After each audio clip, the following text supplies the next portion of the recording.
through your mind.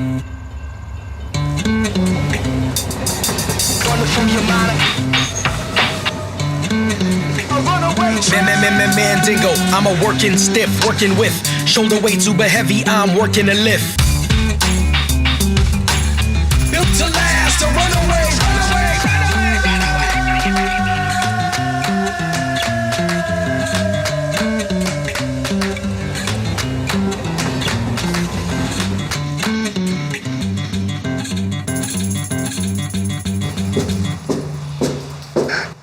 All right, come over around, let's go. We're gonna go upstairs.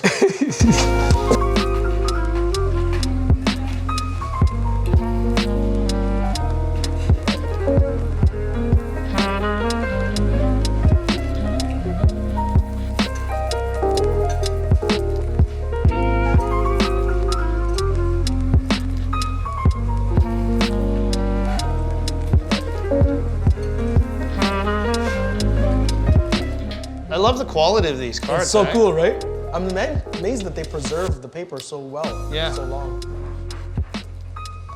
What does it say? It says, life's a bumper filled by fate. Repeat. Life's a bumper filled by fate. Life's a bumper filled by fate. Well, hey, that's a fact.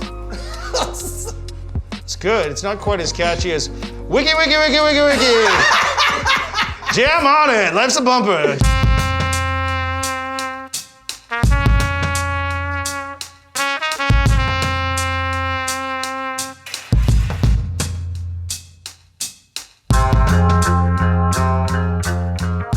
My understanding is this has a direct connection to Joshua Glover. Yeah, I was reading some history about, I think he was born in Missouri and fled because slavery was still legal there at the time, fled to, I think it was Wisconsin, that was an abolitionist state. But because of, I think it was called the fugitive slave laws, they went and got him, brought him back. Yeah, yes. Which is very common story, very common story. Fled again, Wisconsin, and then he went on a boat. Yeah, went on a boat to Canada, and Canada being, well, it wasn't Canada yet at that time, right? And but because it was sort of like Britain affiliated, it was slavery was already abolished. But that being said, like to your point, that doesn't mean necessarily you can find work, because racism, of course, was not abolished.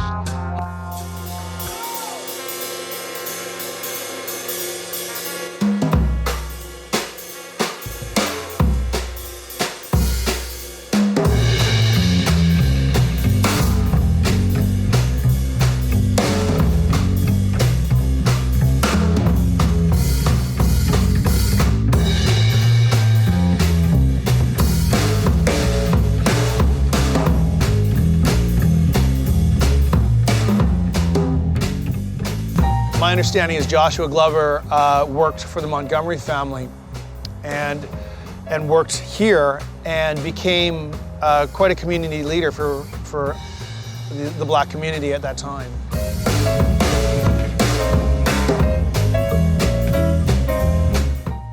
Look at that, right? You know what's funny? I swear I saw somebody on Queen Street the other day dressed just like this. Look, funky pants, a vest, little, you know. That's like millennial hipster. What is that? They have a throne for it here, bro.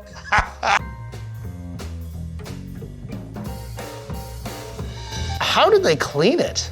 You just remove the bowl and, you know, there's well water and you just scrub it. I'm actually a little surprised at how small the bed is.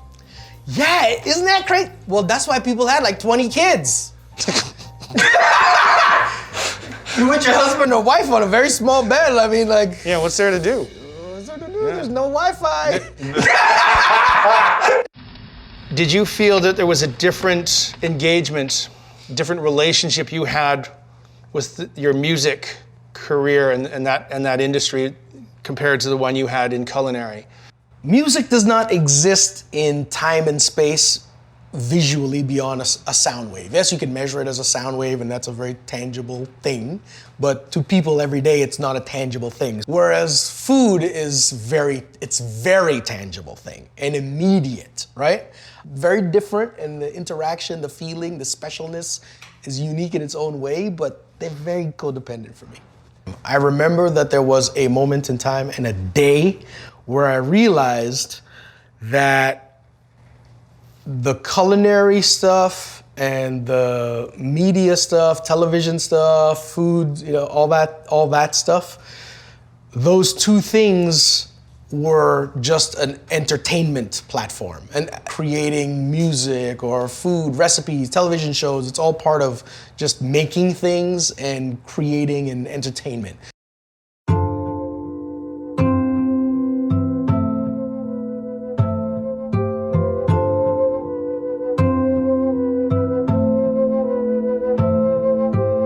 That's something that I experienced when I was very young, growing up in a small town in BC.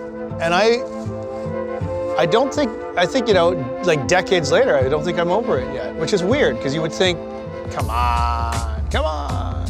Well, you have to realize that all of those neurological connections happen at very formative years. So you actually were programmed in that period for the rest of your life neurologically. So it physiologically, it doesn't change.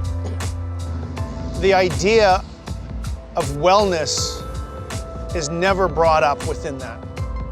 You can be grateful for many things in your life, and I think that gratitude is part of wellness, but at the same time, not turn a blind eye to the reality of certain situations are not fair, they're not just. Our only way of surviving is we've all had to find that in one way or another. Or just live with the baggage of that and trudge. Or live with the baggage of that and trudge. But like you said, the difference between surviving and thriving is probably finding that deeper place to live out of and that deeper sense of belonging, or else, you're gonna trudge.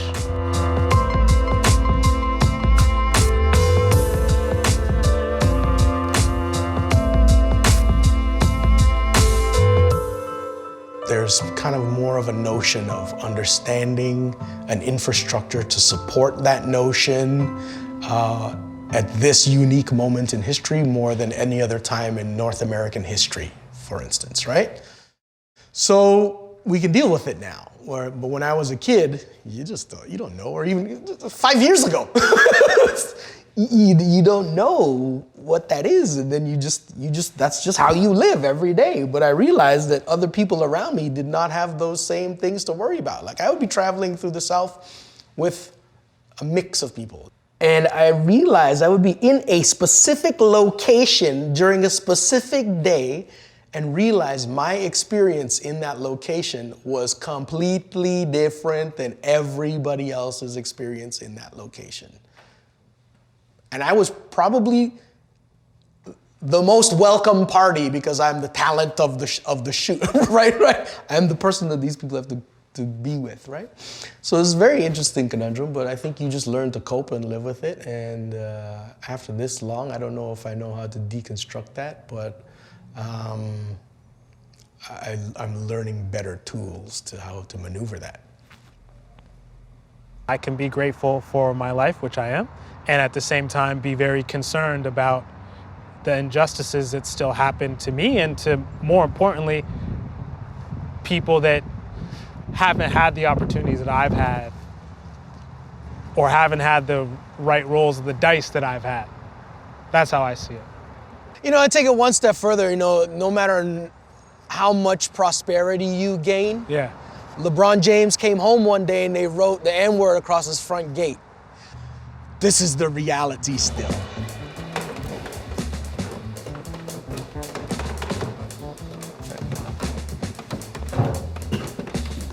You know what's amazing? I can touch the ceiling. There's not any room on earth I can touch the ceiling except this one. Wow, it's rope. They could have put the rope a little closer together, don't you think? Maybe rope was real expensive back then. Try it, right here. It's actually very comfortable. You know, one of my favorite things on earth is a hammock. I love a hammock, Byron. Oh, this is like super comfortable. With or without a chamber pot?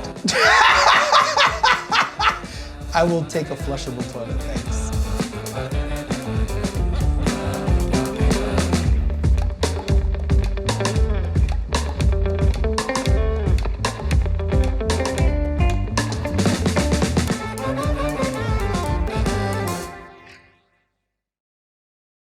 You know, when I walk in this room, first thing I think of, wow, this is the type of room that like Paul Revere planned the revolution in. And then I look at the pictures on the wall and I think how mesmerizing it is to see Obama as a president. I tell you, my brother, every time I see Obama, just thinking about it brings me to tears just to see him, just hear him speak, like every time, like. And now when I see Kamala Harris, it's like, I look and I go, wow, look at this. It's incredible, man. Like, I can't just even envision him in my mind and not come to tears. It's amazing, man.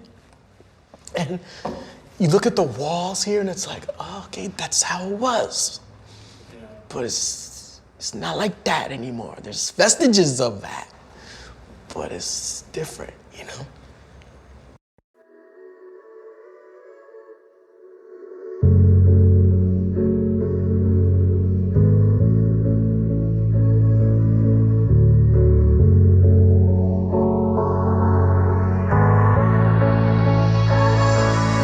Search and find a deeper sense of identity and belonging and operate out of that, and some sort of firm sense that nothing and no one can take my dignity from me.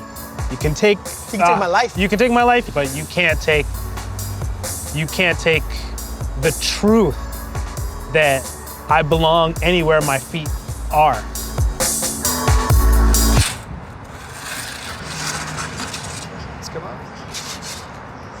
Food of the gods, my friend. Food of the gods. Enjoy. Hey, yo, Shad, I want some of that bread! Can't be contained, run away!